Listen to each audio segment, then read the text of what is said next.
આ તરફ વાત કરીએ આણંદમાં નકલી ખાતર બનાવવાના મોટા કૌભાંડનો પર્દાફાશ। વડોદ ગામમાં એસઓજીએ ઝડપી પાડ્યું છે નકલી ખાતર બનાવવાનું કૌભાંડ। ખેડૂતોને સસ્તા ભાવે ખાતર વેચી છેતરપિંડી કરતા હોવાનો ખુલાસો। પોલીસે નકલી ખાતરની 3454 બેગ જપ્ત કરી છે। ટ્રક, મશીન સહિત 18 લાખથી પણ વધુનો મુદ્દામાલ જપ્ત કરાયો છે।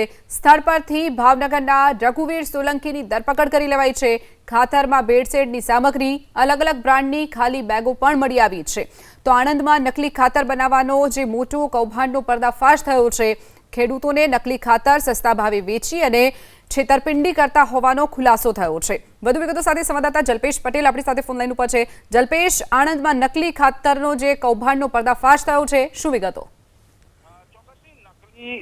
ખાતરની વાત કરવામાં આવે તો એસઓજી આણંદ એસઓજી દ્વારા વડોદ ગામમાં રાત્રિના સમયે દરોડા કરવામાં આવ્યા। મહત્વની બાબત છે કે કૃષિ વિભાગને પણ ત્યાં આગળ બોલાવવામાં આવી।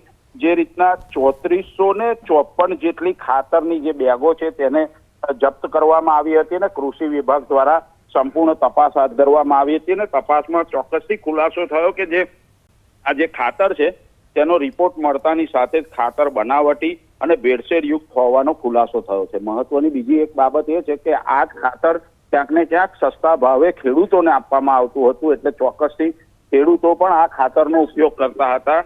અને બીજી તરફ વાત કરવામાં આવે, પોલીસ દ્વારા સ્થળ ઉપરથી ભાવનગરના રઘુવીર મનસુખ સોલંકીની અટકાયત કરી છે અને અન્ય લોકો જે છે તેમાં સંડોવાયેલા છે, જે ખાતર બનાવતા હતા તે લોકોની શોધખોળ હાથ ધરી છે। જી ચોક્કસથી જલ્પેશ, માહિતી બદલ આભાર।